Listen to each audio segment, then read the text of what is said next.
Hello guys, welcome to Marco Insights. आज हम आपके सामने एक वीडियो लाए हैं जो कि आपको एक मैक्रो इकोनॉमिक पर्सपेक्टिव के बारे में जानकारी देगा, क्योंकि करंट इकोनॉमिक सिनेरियो ऐसी है और हमें ऐसा लगता है कि आने वाले समय में डिफ्लेशन जैसी स्थिति हो सकती है। तो आगे बढ़ने से पहले हम कुछ बेसिक टर्म्स जान लेते हैं कि डिफ्लेशन, इन्फ्लेशन, हाइपर इन्फ्लेशन और स्टैगफ्लेशन क्या होता है। इन्फ्लेशन होता है जब चीजों की प्राइसेस जनरली बढ़ जाती है। हाइपर इन्फ्लेशन तब होता है जैसे मान लीजिए प्याज के दाम किसी सीजन में हमारे यहाँ एकदम से शूट अप हो जाते हैं, तो प्याज के लिए वो हाइपर इन्फ्लेशन हो जाएगा। स्टैगफ्लेशन क्या होता है जब प्राइसेस बढ़ते हैं बट इकोनॉमिक ग्रोथ नहीं बढ़ती है, जॉब भी कम हो जाती हैं, लोगों को ले ऑफ भी किया जाता है मगर प्राइसेस बढ़े रहते हैं। मगर डिफ्लेशन ये होता है जब चीजों के प्राइसेस कम हो जाते हैं और लोगों को ऐसा लगता है कि शायद प्राइसेस और कम होंगे, तो जब बेटर उनको अपॉर्चुनिटीज मिलेंगी बाइंग की तो तब वो चीजें खरीदेंगे, तो उसे डिफ्लेशन बुलाया जाता है। इससे क्या होता है, इकोनॉमी में डिमांड की कमी आ जाती है। जब इकोनॉमी में डिमांड की कमी आती है तो कंपनीज को ऐसा लगता है कि उनको कॉस्ट कटिंग करनी चाहिए, उनको प्राइसेस और कम करने चाहिए। जब वो कॉस्ट कटिंग करते हैं तो वो अपने वर्कर को वेजेस कम देते हैं। जब वो वर्कर को वेजेस कम देते हैं तो जो पब्लिक है उसके पास सरप्लस मनी नहीं रहता और स्पेंड करने के लिए, तो वो और कम पैसा खर्चा करती है। तो एक लिक्विडिटी ट्रैप बन जाता है जिसकी वजह से इकोनॉमिक ग्रोथ बहुत कम हो जाती है, ले ऑफ्स होने लगते हैं।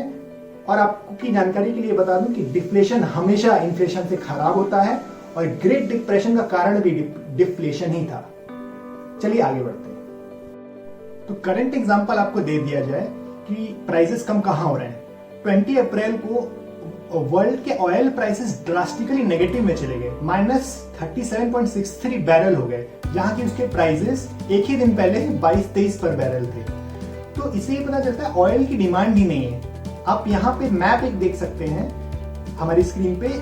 आप ये देख सकते हैं कि दुनिया में हर कोस्ट पे कितने सारे शिप्स स्ट्रैंडेड हैं, खड़े हुए हैं और डिमांड नहीं है ऑयल की, तो वो वैसे ही वैसे खड़े हुए हैं। उनको स्टोर करने के लिए, वैसा खड़ा रखने के लिए भी बहुत सारा पैसा लगता है। $30 पर डे लगता है हर शिप को एक ऑयल टैंकर को कैरी करने के लिए।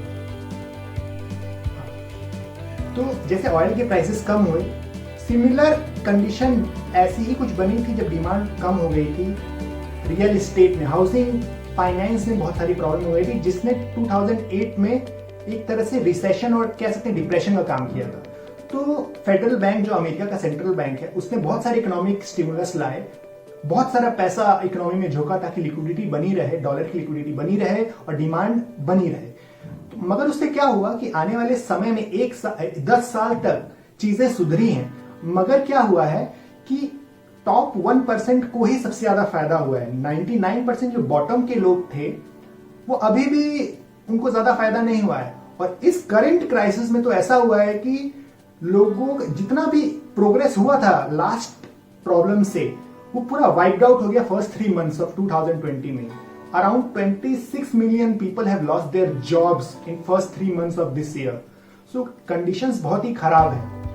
तो यूएस को ऐसा लग रहा है कि उसकी इकोनॉमी बिल्कुल खत्म हो जाएगी, इसलिए वो बहुत सारे इकोनॉमिक स्टिमुलस ला रहा है। ऑन एन एवरेज $1 million पर सेकेंड वो इकोनॉमी में डाल रहा है ताकि इकोनॉमी में लिक्विडिटी बनी रहे, डिमांड बनी रहे और चीजें चलती रहे। उसकी बैलेंस शीट $4.1 ट्रिलियन से $6.4 ट्रिलियन हो गई मिड अप्रैल तक ही। तो इससे ये पता चलता है कि प्रॉब्लम यूएस तक जैसे देश के लिए भी कितनी बड़ी है। आइए इस करंट प्रॉब्लम से रिलेटेड अपने देश में क्या हो रहा है वो बातें करते हैं। ग्लोबल कोरोना वायरस पैंडेमिक की वजह से लॉकडाउन हो गया हमारे देश में, जो कि मोर देन 1.5 months ऑलरेडी हो गए हैं। बिजनेसेस अपने 25% मैन्युफैक्चरिंग कैपेबिलिटी पे काम कर रहे हैं, लेबर्स अपने घर वापस चले गए हैं। इंडिया में ऑलरेडी बहुत सारी ग्रोथ, जीडीपी ग्रोथ से रिलेटेड प्रॉब्लम चल रही थी। डेकेड लो जीडीपी ग्रोथ रही है अक्टूबर सितंबर में, जो कि 4.3% थी और ये और कम हो गई थी जनवरी में, लगभग 2.4 हो गई थी। और इस क्राइसिस की वजह से फिच रेटिंग और मूडीज रेटिंग ने जीडीपी ग्रोथ को और कम कर दिया है। उन्होंने जीडीपी ग्रोथ को आने वाले फिस्कल ईयर में बोल दिया है, मूडीज ने तो बोला है कि 2.1% जीडीपी ग्रोथ रहेगी और फिश रेटिंग ने बोला है कि ये अराउंड 5.1 रहेगी। बट एक गुड न्यूज ये है कि आईएमएफ ने ये बोला है कि जीडीपी ग्रोथ इंडिया की 1.9 रहेगी, बल्कि पूरी बाकी दुनिया की एक्सेप्ट चाइना की जीडीपी श्रिंक हो जाएगी -3% से। ध्रुवा एडवाइजरी जो कि एक टैक्स कंसल्टेंसी फर्म है इंडिया की, उसने 380 बिजनेसेस का सर्वे किया इंडिया में और ये पता लगा है कि ज्यादातर बिजनेसेस अनसर्टेन है अपने फ्यूचर को लेकर। 70% of them have said that they are expecting degrowth in sales in coming fiscal year।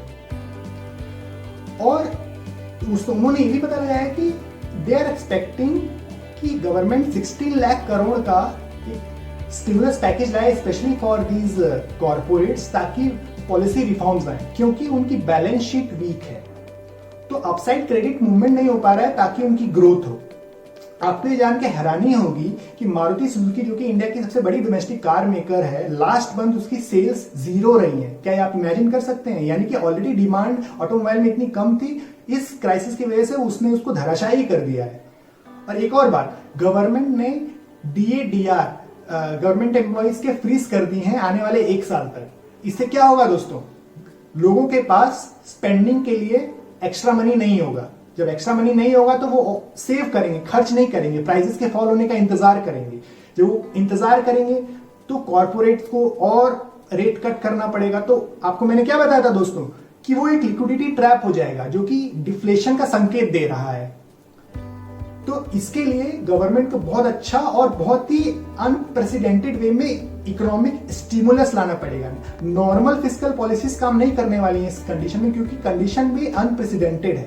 तो एक तरह से स्ट्रक्चरल वे में स्टिमुलस पैकेज लाएंगे तभी कुछ अच्छा हो पाएगा आने वाले समय में। दोस्तों आपको पता होगा कि जो छोटे छोटे लेबर्स होते हैं जो कि अपनी होम स्टेट से माइग्रेट करके बड़ी बड़ी इंडिया की सिटीज में जाके काम करते हैं, वो कॉन्ट्रेक्चुअल बेसिस पे काम करते हैं। अगर वो काम नहीं करेंगे तो उनको उस दिन का पैसा नहीं मिलेगा, और अभी काम है नहीं, तो ज्यादातर ऑलमोस्ट सारे लेबर्स अपने घर वापस जाना चाह रहे हैं। आपने भयावह स्थिति देखी होगी कि वो 900 किलोमीटर पैदल चल के अपने घर वापस जा रहे हैं। ये कितनी गलत बात है। तो इसी सब चीजों को प्रिवेंट करने के लिए गवर्नमेंट ने उनको एक फिस्कल स्टिमुलस पैकेज लाई अराउंड $22.6 बिलियन का, जो कि एक डायरेक्ट कैश ट्रांसफर होगा इन लेबर्स के अकाउंट में और सीनियर सिटीजन्स के अकाउंट में, ताकि वो भूखे ना रहें, फूड ग्रेन्स और कुकिंग फ्यूल खरीद सकें। और इसके अलावा गवर्नमेंट और भी बहुत सारे मेजर्स ले रही है with the help of RBI। RBI ने रिसेंटली अनाउंस किया है कि वो bad loan period from 90 days shift कर रही है to 180 days. Bad loan period 90 days का होता था क्लासिफिकेशन, उसको 180 डे कर दिया गया, यानी कि उस पीरियड को बढ़ा दिया गया ताकि बैंक्स को लोन देने में आसानी हो और ग्रोथ को एक थोड़ा सा स्टिमुलस और मिले। अभी हम अपनी तरफ से कुछ मेजर्स बताएंगे कि गवर्नमेंट इस प्रॉब्लम को टैकल कैसे कर सकती है। बट उससे पहले एक इंटरेस्टिंग चीज आप जान लीजिए, डिफ्लेशन कुछ चीजों में अच्छा साबित होता है। जैसे कि आजकल मोबाइल के प्राइसेस बहुत कम हो गए, FMCG प्रोडक्ट्स के प्राइसेस बहुत कम हो गए, जैसे लैपटॉप वगैरह। आजकल क्या ये कम है, आपको 10,000 रुपए में भी टॉप स्पेक का मोबाइल मिल जाएगा। तो ये एक प्राइसेस में कमी है, बट आपकी डिमांड मेंटेन है, तो उस कैटेगरी में डिमांड मेंटेन है। चाइना में ये सारे मैन्युफैक्चर हो रहे हैं जहां पे वो लो वेजेस पे लेबर रख के इसको लो कॉस्ट में मैन्युफैक्चर कर देते हैं और आपको ऑलमोस्ट वैसा ही परफॉर्म करने वाला प्रोडक्ट मिलता है, जो कि डिफ्लेशन जो एक कंडीशन को सेटिस्फाई करता है। प्राइसेस लो हो गए बट उसकी उस मामले में डिमांड रहती है, तो उस कंडीशन में डिफ्लेशन उस पर्टिकुलर कैटेगरी के लिए अच्छा होता है। तो हम ये सजेस्ट करते हैं कि कुछ मेजर्स गवर्नमेंट को इमीडिएटली लेने चाहिए इन सारी सिचुएशन से बचने के लिए। सबसे पहले कि एक अनहैम्पर्ड ब्यूरोक्रेसी होनी चाहिए, क्योंकि लॉ नहीं बीच में आना चाहिए कि ये लिमिट है तभी ऐसा करेंगे, वो लिमिट है तभी ऐसा करेंगे, क्योंकि प्रॉब्लम बहुत बड़ी है। तो लॉ ब्यूरोक्रेसी बीच में नहीं आनी चाहिए। और दूसरी बात, RBI should by the commercial papers and corporate bonds for 3 months. तीसरी कि RBI को लोन मॉरेटोरियम चेंज करना पड़ेगा फॉर एटलीस्ट 3 मंथ्स, और ग्रुप बोरोवर लिमिट को हटाना पड़ेगा कंपनीज के लिए। जैसे वो ग्रुप में बोरो करते हैं तो उस ग्रुप बोरोवर लिमिट को भी वो उन्हें हटाना पड़ेगा। देखिए, बहुत सारे पेशेंट बिजनेसेस हैं जिनके फंडामेंटल्स बहुत स्ट्रांग है, तो वो शायद जैसे हिंदुस्तान यूनिलीवर, वो शायद इसका क्राइसिस फेस नहीं कर रहा है, बट उसके क्वार्टरली रिजल्ट खराब आए हैं। कुछ बिजनेसेस पेशेंट होकर अभी तक बचे हैं, बट आने वाले समय में हो सकता है वो फॉल कर जाए, वो नहीं इस प्रॉब्लम को झेल पाए। अनटिल एंड अनलेस एक स्ट्रक्चर्ड वे में इकोनॉमिक स्टिमुलस आना चाहिए, लिक्विडिटी आनी चाहिए इकोनॉमी में, और हम सबको as a citizen also we need to buy. हमको सेव बहुत ज्यादा नहीं करना है, हमको इकोनॉमी में लिक्विडिटी बढ़ाए रखनी है, स्टॉक पाइलिंग नहीं करनी है। आपको बता दें कि फूड ग्रेन्स ऑलरेडी इंडिया के पास बहुत है, तो डरना नहीं है आपको। अगर जरूरत पड़ी, लॉकडाउन और एक्सटेंड हुआ, तो आपको खाने की कमी नहीं होगी। तो एज अ सिटीजन भी आप हेल्प करिए और गवर्नमेंट तो अपना काम करेगी। Thank you. मिलते हैं आपसे नेक्स्ट वीडियो में। बाय।